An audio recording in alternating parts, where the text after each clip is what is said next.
வரைக்கும் நம்ம எவ்வளவோ படம் பார்த்துருப்போம். அதுல அண்ணன், தங்கச்சி, அக்கா, தம்பிய வச்சு ஒரு அழகான கதைக்களத்த கொண்டு போய் நம்மளுக்கு பெரிய இம்பாக்ட் ஆகுற மாரி மூவிஸ்லாம் நெறைய இருக்கு.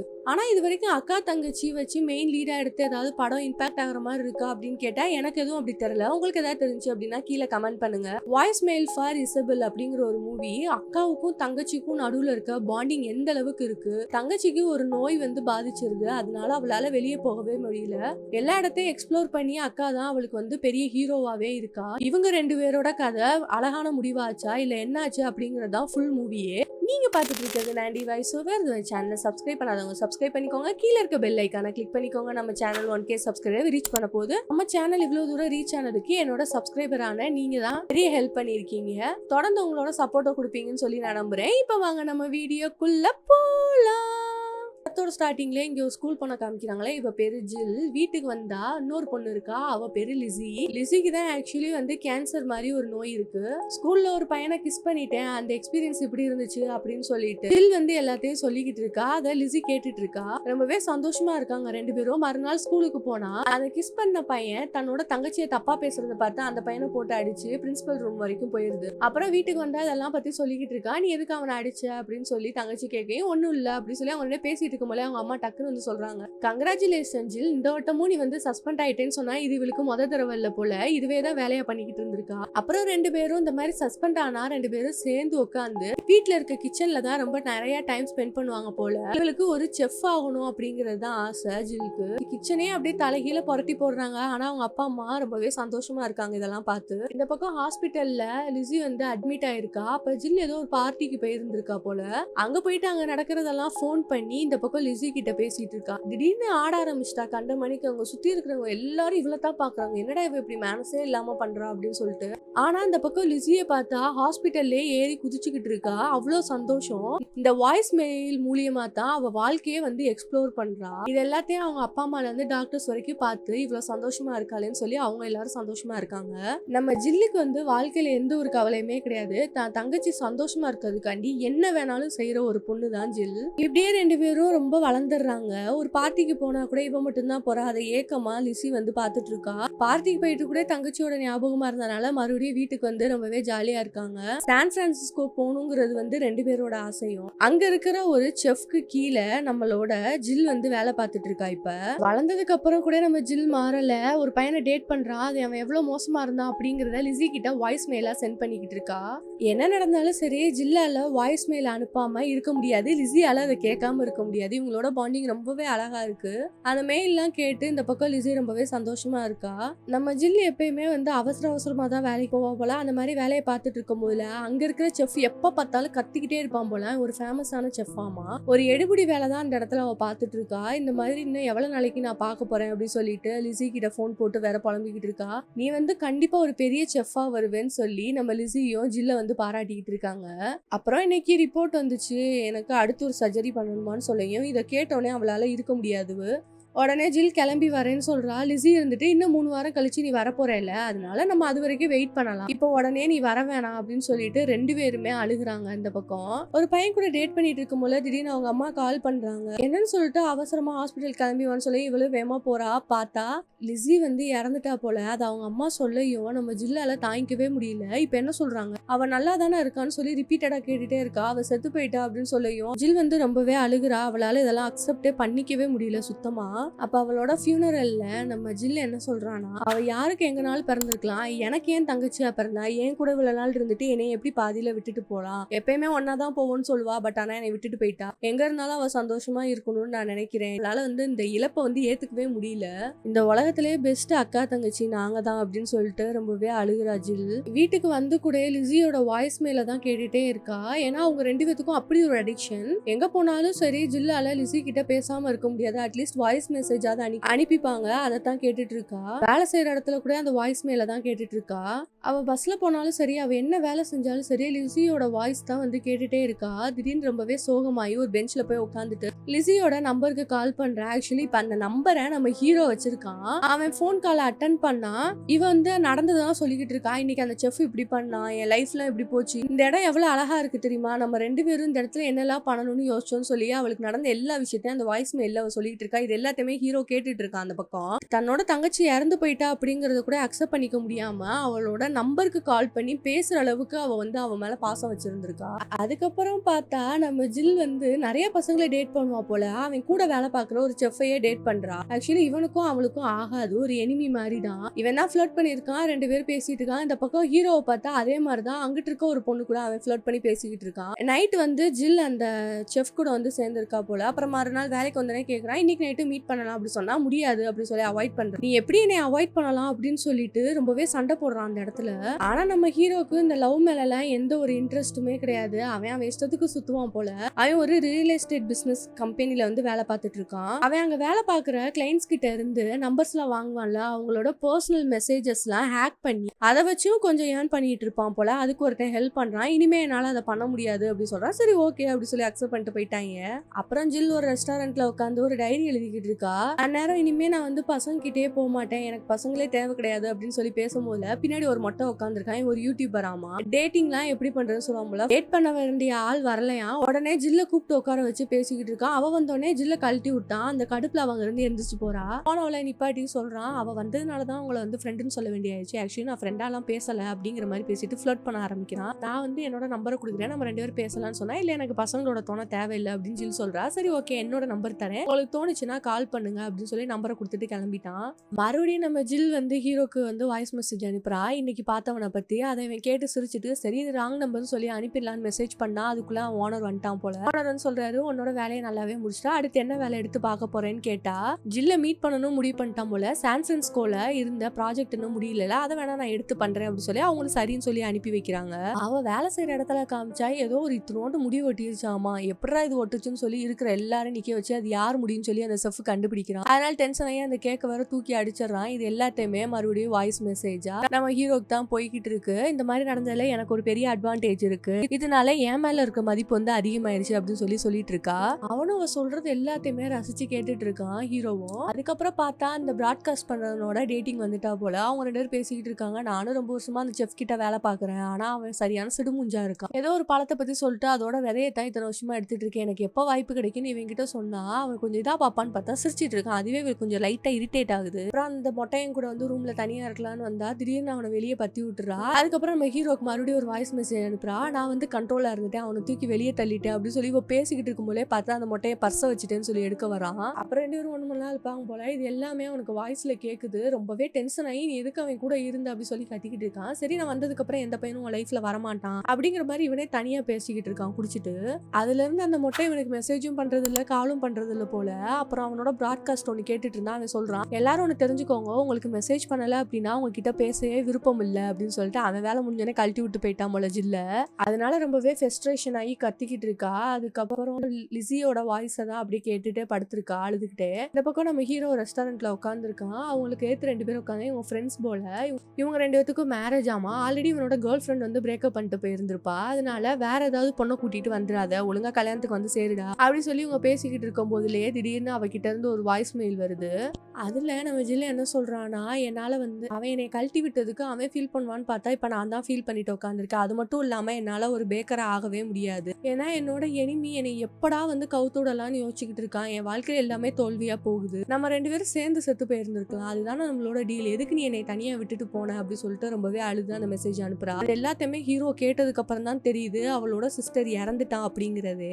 அவ தெரிஞ்சுதான் இந்த நம்பருக்கு வாய்ஸ் மெயில் அனுப்பிக்கிட்டு இருக்கா அப்படிங்கறதே இவனுக்கு இப்பதான் தெரிய வருது. இது எல்லாத்தையுமே போய் உள்ள இருக்கிற அந்த 2 பேத்துக்கிட்ட சொன்னா, நீ இந்த மாதிரி பண்ணாத, அவகிட்ட உண்மையை சொல்லிடு, நீ தான் இதெல்லாம் கேட்டுக்கிட்டு இருக்க அப்படின்னு. அப்படி இல்ல அப்படின்னா நீ அந்த வாய்ஸ் வந்து கேட்கறதே விட்டு அவ சாட்ல அனுப்பிட்டு இருக்கட்டும் அப்படின்னு சொல்றாங்க. ஆனா இவனுக்கு என்ன செய்யறதுன்னே தெரியல. சரி உனக்கு அவளை பிடிச்சிருக்கு அப்படின்னா அவளை கூப்பிட்டுட்டு எங்க மேரேஜுக்கு வந்து சேருன்னு வேற இவங்க அட்வைஸ் பண்றாங்க. சரி ஓகே அப்படின்றான். அவ அதுல இருந்து பைத்தியக்காரி மாதிரி தனியா வளரிக்கிட்டு இருக்கா. அவனை நான் சும்மாவே விட மாட்டேன் அப்படி சொல்லி ஒரு வாய்ஸ் மெசேஜ் அனுப்பி விட்டுட்டு அவன் ஏதோ பிராட்காஸ்ட் வந்து டைரக்டா பண்ண போறானா, அந்த இடத்துக்கு வரலான்னு முடிவு பண்ணிருக்கு. இவனும் அதே இடத்துக்கு வந்துட்டான். அங்க எல்லாரும் லேடிஸா இருக்காங்க, இவன் மட்டும் தான் ஜென்னு. எல்லாரும் இவனை வித்தியாசமா பாக்குறாங்க. அப்பதான் நம்ம ஹீரோயினியும் ஒரு கேப்ப போட்டுட்டு அங்க உள்ள வரா. அந்த மொட்டை தலையனும் உள்ள வந்து உட்காந்தோடனே யாராவது என்கிட்ட கேள்வி கேளுங்கன்னு சொன்னா முதல்ல கை தூக்குறதே நம்ம ஹீரோயினி தான்.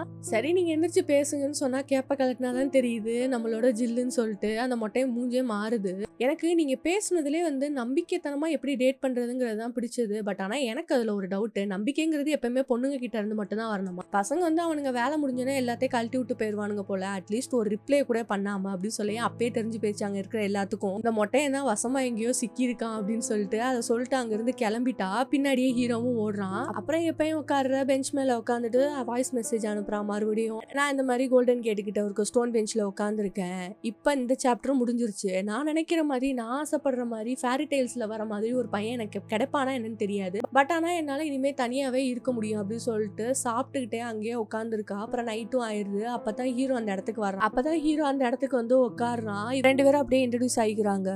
நான் இந்த ஊருக்கு புதுசு, உங்களுக்கு தெரிஞ்சா இந்த இடத்த எனக்கு சுற்றி காமிக்கிறீங்களான்னு கேட்டா அவள் டென்ஷனாகி அங்கேருந்து கிளம்பிட்டா. எனக்கு ஒரு ஹெல்ப் பண்ணுங்களேன், எனக்கு வந்து இந்த ஊரில் பெஸ்ட்டு டேக்கோஸ் எங்கே கிடைக்கும்னு கொஞ்சம் சொல்கிறீங்களான்னு கேட்கையும் அவளுக்கு அதை பேக் பண்ணுறது ரொம்பவே பிடிக்கும் போல். அதெல்லாம் தெரிஞ்சு வச்சுட்டு தான் இவன் ஆக்சுவலி பேசுகிறான். அப்புறம் 2 பேரும் ஒரு ரெஸ்டாரண்ட்டில் உட்காந்து சாப்பிட்டுக்கிட்டே பேசுகிறாங்க. 2 பேரோட வேவ் லென்த் ஒரே மாதிரி இருக்கிறதா ஹீரோ இன்னைக்கு தெரியுது.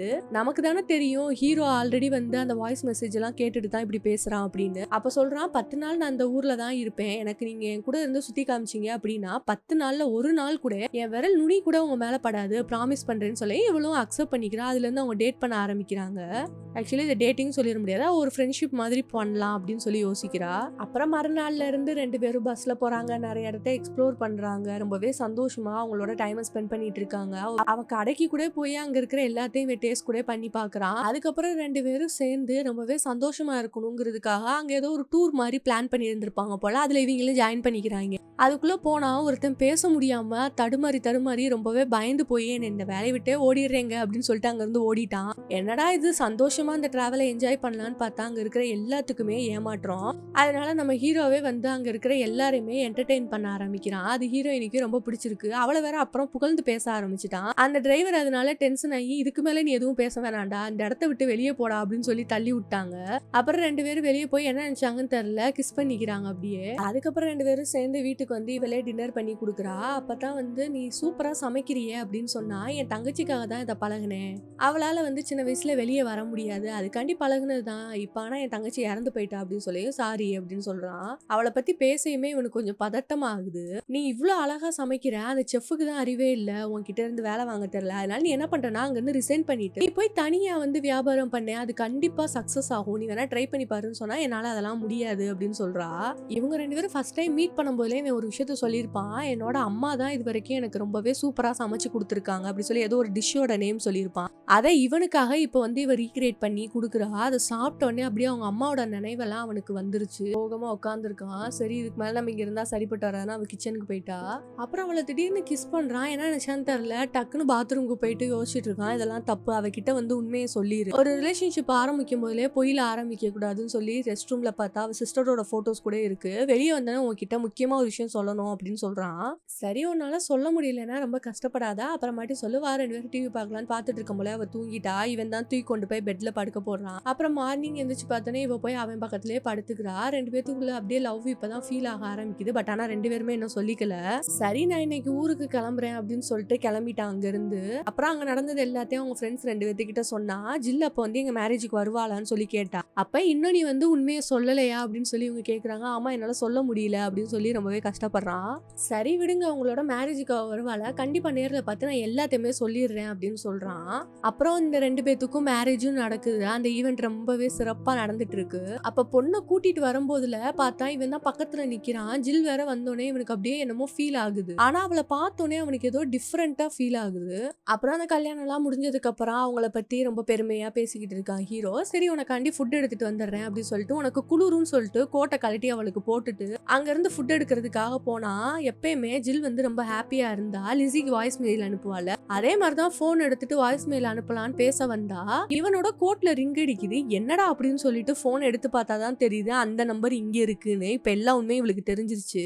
அவன் இதை பார்த்தோன்னே அவளை ஃபாலோ பண்ணிட்டே வந்து சொல்றான், நான் உனக்கு இதை பத்தி எல்லாமே எக்ஸ்பிளைன் பண்றேன், அன்னைக்கு இதைத்தான் நான் உன்கிட்ட சொல்ல வந்தேன் அப்படின்னு சொன்னா, எனக்கு தெரியும், எனக்கு இப்ப எல்லாமே தெரிஞ்சிச்சு, நீ எதையுமே சொல்ல தேவையில்லை, அப்ப என்னோட ஃபேண்டசியை பத்தி உனக்கு எல்லாமே தெரிஞ்சிருக்கு, நான் கூட நம்ம 2 பேரோட வேவ் லென்த் ஒன்னா இருக்குன்னு நினைச்சேன், ஆனா நீ இந்த வாய்ஸ் மெயில் எல்லாம் கேட்டுட்டு தானே இந்த மாதிரி பண்ணிருக்க, எப்படி நீ வந்து என் இறந்து போன சிஸ்டரை வச்சு நீ இந்த மாதிரி என்னோட ஃபீலிங்ஸோட ப்ளே பண்ணலாம் அப்படின்னு கேட்டா, நான் உன்கிட்ட ஒன்னு மட்டும் சொல்லணும், எனக்கிட்ட வந்து யாருமே அன்பா இருந்ததே கிடையாது, அன்பா இருந்த ஒரே பொண்ணு நீ தான், என்னை விட்டு போயிடக்கூடாதுங்கிறதுக்காக தான் இதெல்லாம் பண்ணேன் அப்படின்னு சொன்னா, நீ என்ன சொன்னாலும் எனக்கு வந்து அக்செப்டே ஆகாது அப்படின்னு சொல்லிட்டு அங்க இருந்து கிளம்பிட்டா. அதுக்கப்புறம் வீட்டுக்கு போய் அவன் பண்ணதெல்லாம் நினைச்சு ரொம்பவே அழுதுட்டு, சரி லிஸியோட வாய்ஸ் மெயில் கேட்கலான்னு சொல்லி எடுத்தா, என்னன்னு தெரியல திடீர்னு போன் கரெக்டா அந்த வாய்ஸ் மெயில் எல்லாம் அழிஞ்சு போயிருது. அது இவளுக்கு இன்னும் சோகமாகி ரொம்பவே அழுகுறா. அப்பதான் அவ வேலை செய்யற இடத்துல இவ்வளவு நாள் அதுக்காக வெயிட் பண்ணிட்டு இருந்தாலும் அந்த விஷயம் நடக்குது. அந்த செஃப் வந்து ஒரு போட்டி வைக்கிறாரு. அடுத்து இந்த கிச்சன்ல செஃப்பா மாறுறது யாரு அப்படின்னு சொல்லிட்டு எல்லாருமே பண்ணிட்டு இருக்காங்க. நம்ம ஹீரோயினி வந்து புதுசா ஏதாவது பண்ணணும், நம்மளோட பெஸ்ட்டை கொடுக்கணும் அப்படின்னு சொல்லிட்டு அவளும் புதுசா ஒன்ன பண்றா. எல்லாரும் இதையும் டேஸ்ட் பண்ணி பார்த்துட்டு ஹீரோயினி தான் பெஸ்டா இருந்துச்சுங்கிற மாதிரி அவ ஃபீல் பண்ணி இருந்திருப்பான். ஏன்னா எல்லாரும் ஒண்ணு போல பண்ணி இருந்திருப்பாங்க. ஆனா அந்த செஃப் என்ன பண்றான் அப்படின்னா, இவ புதுசா பண்ணிருக்கா அப்படிங்கிறதுக்காகவே இவளை ரிஜெக்ட் பண்ணிட்டு அந்த எனிமி பையன் ஒருத்தர் இருப்பான்ல, அவனை வந்து நீ தான் இந்த இடத்துக்கு செஃப்பா வரப்போறேன்னு சொன்னா இவளுக்கு ரொம்பவே கோவம். இந்த கோட்டெல்லாம் கழட்டி போட்டுட்டு சொல்றா, உன் கூட எந்த முட்டாளும் இருக்க முடியாது, இதுக்கு மேல நான் இந்த இடத்துல வேலை செய்ய மாட்டேன், என் கூட யார் வரப்போறான்னு கேட்டா ஒருத்தருமே வரல, இவ மட்டும் அந்த இடத்த விட்டு கிளம்பிட்டா வேலையை விட்டுட்டு. வேலை போன சோகத்துல வீட்டுல உட்காந்து அழுதுட்டு இருக்கும் போல திடீர்னு யாரோ காலிங் பெல் அடிக்கிறாங்க. யாருன்னு பார்த்தா ஜில்லோட அப்பாவும் அம்மாவும் தான். ரெண்டு பேரும் வந்தோடனே என்னம்மா வேலையை போயிடுச்சு போல அப்படின்னு கேட்டா ஆமான்னு சொல்றான். சரி ஓகே வீட்டுக்கே திரும்பி வந்துடலான்னு இருக்கிறேம்மான்னு சொன்னா. சரி ஓகே அதுக்கு முன்னாடி உனக்கு ஒரு கிஃப்ட் கொண்டு வந்திருக்கோம், இதை பாருன்னு சொல்லி கொடுக்குறாங்க. என்னன்னு லிசி ஜில் அப்படின்னு சொல்லிட்டு ஒரு போர்டு, இதுக்கு மேலே இன்னொன்னு இருக்கு அப்படின்னு சொல்லிட்டு காமிக்கிறாங்க. என்னன்னு பார்த்தா அமௌண்ட், அவ சிஸ்டர் இறந்ததுல இன்சூரன்ஸ் அமௌண்ட் ஆகும். நீ இந்த அமௌண்ட்டை வச்சு நீ தனியா உன்னோட பிசினஸ் ஸ்டார்ட் பண்ணு. இந்நேரம் லிசி இருந்திருந்தா கூட உனக்கு இதைத்தான் சொல்லியிருப்பா. யோசிச்சு பாரு, எப்பனாலும் உனக்காக நம்ம வீட்டு கதவு திறந்துதான் இருக்கும், நீ வரலாம் அப்படின்னு அவங்க அப்பா அம்மா சொல்லிட்டு கிளம்பிட்டாங்க. அப்புறம் சரி ஓகே அப்படின்னு சொல்லிட்டு அவளும் எல்லாத்தையும் ரெடி பண்றா. ஒரு வண்டி எடுத்து அதுல ஃபுட் கோர்ட் ரெடி பண்றா. எல்லாமே ரெடி ஆயிருச்சு. பட் ஆனா ஒரு ரிவருக்கு பக்கத்துல இவ கடையை வச்சிருந்திருக்கா, யாருமே வரல. மழை பெஞ்சோடனே அந்த இதெல்லாம் கூட பாலாயிருது. திடீர்னு ஒரு குழந்தை வந்து சரி எனக்கு வந்து ஒரு வேஃபல் செஞ்சு கொடுங்கன்னு சொல்லி கேட்டா ஓகேன்னு சொல்றா. என்னன்னு பார்த்தா மழை பெஞ்சதுல ஷார்ட் சர்க்யூட் ஆகி அந்த கிச்சனே அப்படியே ஃபயர் ஆகுது. அதனால ரொம்பவே அழுகுறா. என்னால தனியா எதுவுமே செய்ய முடியாது அப்படின்னு சொல்லிட்டு. அந்நேரம் வேற யாரோ ஒருத்தவங்க வந்து எனக்கு ஒண்ணு கிடைக்குமான்னு கேட்டா கிச்சன் க்ளோஸ் ஆயிடுச்சுன்னு கத்துறா. திடீர்னு யாரோ உள்ள வராங்க. யாருன்னு பார்த்தா அந்த செஃப் கிட்ட வேலை பார்த்த இன்னொரு பொண்ணு தான். எதுக்கு இந்த இடத்த இப்படி பண்ணி வச்சிருக்க, சீக்கிரமாவே சரி பண்ணிட்டு நம்ம வேலையை ஆரம்பிக்கலாம்னு சொன்னா, நம்ம ஃபர்ஸ்ட்ல இருந்து ஆரம்பிக்கலாம், வேற ஒரு இடத்துலயும் இந்த ஃபுட் கோர்ட்டை கொண்டு போலாம் அப்படின்னு சொல்லி பேசிக்கிட்டு இருக்கா. என்ன சொல்ற அப்படின்னு சொல்லி எனக்கு புரியல அப்படின்னு ஜில் கேட்டா. அப்பதான் சொல்றா, நீ தானே கூப்பிட்ட யாராவது என் கூட வாங்கன்னு சொல்லிட்டு, அதுக்காக தான் நான் விட்டுட்டு உன் கூடயே வந்துட்டேன்னு சொல்லும் போது அவளுக்கு ரொம்பவே சந்தோஷம். அப்புறம் ஃபாரின்ல எல்லாம் நிறைய கான்செர்ட் நடக்கும்ல, அந்த மாதிரி ஒரு கான்செர்ட் நடக்கிற இடத்துல இவளோட வண்டியை கொண்டு போய் நிப்பாட்டினா அங்க இவங்களோட ஃபுட் நல்லாவே சேல்ஸ் ஆகுது. அப்புறம் ஸ்டாக் எல்லாம் வேற கிளியர் ஆயிருது. அதுல ரொம்பவே சந்தோஷப்படுறா. அப்புறம் வீட்டுக்கு போய் அவங்க அப்பா அம்மா கிட்டே சொல்லி ரொம்பவே சந்தோஷப்படுறா. இந்த பக்கம் நம்ம ஹீரோவை பார்த்தா அவ இல்லைங்கிறத இவனால அக்செப்டே பண்ணிக்க முடியல. எங்கேயோ தனியா உட்காந்துருக்கான். அப்பதான் அவனோட ஃப்ரெண்டு வந்து ஏன் இப்படி உட்காந்துருக்க, நீ இப்படி இருக்கிற ஆளே கிடையாதுல அப்படின்னு சொல்லி பேசுறா. என்ன ஜில்ல பத்தி தான் யோசிச்சுட்டு இருக்கியா, சரி ஓகே. இப்ப ஜில் வந்து ரொம்பவே சந்தோஷமா இருக்கா. ஒரு ட்ரக்ல பிசினஸ் ஆரம்பிச்சிருக்கு, பிசினஸ் ரொம்பவே சூப்பரா போயிருக்கு அப்படின்னு சொல்றா. சரி உனக்கு எப்படி இதெல்லாம் தெரியும்னு கேட்டா, நான் இன்ஸ்டாகிராம்ல அவளை ஃபாலோ பண்றேன், அதனால எல்லாமே தெரியும், மறுபடியும் நீ போய் அவளை பார்த்து எல்லாத்தையும் பேசி சரி பண்ணலாம்லன்னு கேட்டா, இல்ல எனக்கு பயமா இருக்கு அப்படின்னு சொல்றான். அதுக்கப்புறம் அவ இன்னொரு போஸ்ட் ஒன்று போட்டிருந்தா, இசபெல்லாவோட வாய்ஸ் மெயில் எல்லாமே டெலீட் ஆயிருச்சு அப்படின்னு. அதை வந்து யாராவது ரெக்கவரி பண்ணி தர முடியுமான்னு கூட கேட்டிருந்தா. இதை வந்து நீ ஒரு பாயிண்டா யூஸ் பண்ணி நீ மறுபடியும் அவகிட்ட பேசலான்னு சொன்னா, சரி ஓகேன்னு சொல்லிட்டு மறுபடியும் அந்த ஹேக் பண்ற பையன் கிட்ட தான் போய் நிக்கிறான். இதை வந்து எனக்கு ரெக்கவரி பண்ணி கொடுன்னு கேட்டா, இது யாராலையுமே பண்ண முடியாது, ரொம்பவே கஷ்டமான விஷயம் அப்படின்னு சொல்லி அந்த ஹேக் பண்ற பையன் சொல்ல, இது வந்து யாருக்காகவும் எந்த ஒரு காசுக்காகவும் நான் பண்ணல, எனக்காக நான் அதை பண்ணிக்கிறேன், என்கிட்ட இருக்கிறதுலே இதுதான் காஸ்ட்லி அப்படி சொல்லி ஒரு கார்டை கொடுக்குறான். இவனுக்கு கார்ட்ஸ் வந்து கலெக்ட் பண்ற பழக்கம் இருக்கு போல. இது வந்து ரொம்பவே லிமிடெட் எடிஷன் போல. அதை பார்த்தோன்னே வேணா நினைச்சான்னு தெரியல, அந்த கார்டை கொடுத்துட்டு கிளம்பிட்டான் அங்க இருந்து. அப்புறம் இங்க ஒரு ரெசார்ட்ல ரூம் போட்டு அவன் தனியா உட்காந்து அவளுக்கு ஒரு வாய்ஸ் மெயில் அனுப்பலாம் அப்படின்னு சொல்லிட்டு பேசுறான். இன்னைக்கு வந்து நியூ இயர், உன்னை பார்க்கணும் போல இருக்கு, உனக்கு என் மேல இருக்க கோவம் குறைஞ்சிச்சு அப்படின்னா இந்த மாதிரி ஒரு ரெஸ்டாரண்ட்டுக்கு வா அப்படி ஒரு வாய்ஸ் மெயில் அனுப்புறான். அதுக்குள்ளே பார்த்தா அவங்க ஃப்ரெண்ட்ஸ் 2 பேர் வந்து, நீ அழுகிறது இந்த ஹோட்டலுக்கே கேக்குதுடா, ஏன்டா இவ்வளவு கேவலமா பண்ணிக்கிட்டு இருக்க, நீ எப்பயில இருந்து அப்படி மாற ஆரம்பிச்சா அப்படி சொல்லி இவங்க வேற 2 பேர் பேசிட்டு இருக்காங்க. அப்புறம் அவங்க 2 பேரும் அடிச்சுக்கிட்டு தண்ணியிலே விழுந்துடுறாங்க. அப்புறம் இவ அந்த வாய்ஸ் மெயில அவங்க அப்பா அம்மாவோட சேர்ந்து உட்காந்து கேட்டுட்டு இருக்கா. சரி ஓகே அவனுக்கு ஒரு வாட்டியாவது சான்ஸ் கொடுக்கலாம்ல இவங்களும் சொல்றாங்க. ஓகேன்னு அக்செப்ட் பண்ணிக்கிறா. அதுக்கப்புறம் இங்க ஹோட்டல் ரூம்ல பார்த்தா அவங்க எல்லாம் சொல்றாங்க, எதுக்குடா நீ இப்படி இருக்கன்னு கேட்டா, நான் அவளை லவ் பண்ண ஆரம்பிச்சிட்டேன் போல, இத்தனை நாள் லவ்னா என்னன்னே தெரியாம இருந்தேன். ஆனா ஜில் போனதுக்கு அப்புறம் என்னால அது வந்து தாங்கிக்கவே முடியல அப்படின்னு சொல்லிட்டு இருக்கான். இந்த பக்கம் ஜில் என்ன பண்றானா, லிஸியோட ரூம்ல வந்து எல்லாத்தையும் சுத்தி பார்த்துட்டு இருக்கா. திடீர்னு அவளோட மொபைலுக்கு ஒரு நோட்டிபிகேஷன் வருது. என்னன்னு ஓபன் பண்ணி பார்த்தா அந்த கரப்டான வாய்ஸ் மெயில் எல்லாமே வந்து இங்க ரெக்கவரி ஆகி இவ போனுக்கு வந்திருக்கு. அதை கேட்டு இவ ரொம்பவே சந்தோஷப்படுறா. அப்பதான் நினைக்கிறா கண்டிப்பா வந்து இதை ஹீரோ தான் பண்ணியிருக்கணும் அப்படின்னு சொல்லிட்டு. இது தெரிஞ்சதுக்கு அப்புறம் அவனும் அங்க இருந்து வேகமா ஓடுறான் அந்த ரெஸ்டாரண்ட்டுக்கு. ஓடி போய் பார்த்தா அவங்க டைம் முடிஞ்சு போச்சுவா, வெளியே போகணும்னு சொல்றாங்க. இல்ல எனக்கு வேண்டப்பட்ட ஆள் இங்க இருக்காங்கன்னு சொல்லி உள்ள வந்து பார்த்தா அங்கதான் உட்கார்ந்துருக்கா ஜில். நான் உன்கிட்ட ஒன்னு சொல்லியே ஆகணும், நான் உன்னை ரொம்பவே லவ் பண்றேன். நீ நினைக்கலாம் இத்தனை நாள் உன்னை பார்க்காம இருந்தனால வந்து லவ் அப்படின்னு சொல்லிட்டு. உன் வாய்ஸ் என்னைக்கு கேட்டோன்னா அன்னைக்கே எனக்கு வந்து உன் மேல லவ் வந்துருச்சு. நீ என் கூட இருக்கும் போல நான் ரொம்பவே தைரியமா இருக்கேன். நீ தான் என்னோட வாழ்க்கையை அழகாக்க போறவ. உனக்கு நான் தேவையில்லைனாலும் எனக்கு நீ கண்டிப்பா தேவை அப்படின்னு சொல்லி லவ்வை கன்வே பண்ணி அங்கே 2 பேரும் கிஸ் பண்ணிக்கிறாங்க. அப்புறம் கடைக்காரன்னு வெளியே போங்கடான்னு சொல்லி 2 பேரையும் பத்தி விட்டுறான். அப்புறம் 2 பேரும் கடைசியா ஒண்ணு சேர்ந்துடுறாங்க. இத்தனை நாள் இசபெல்லாவோட வாய்ஸ் மேல கேட்டு வாழ்ந்துட்டு இருந்த ஜில் இனிமே வந்து ஹீரோ கூட சேர்ந்து ரொம்பவே சந்தோஷமா அவ லைஃபை லீட் பண்ண போறா. இப்படி ஒரு ஃபீல் குட் மூவியை இது வரைக்கும் நீங்க பாத்திருக்கீங்களா அப்படி இல்லையாங்கிறத கீழே கமெண்ட் பண்ணுங்க. Bye guys.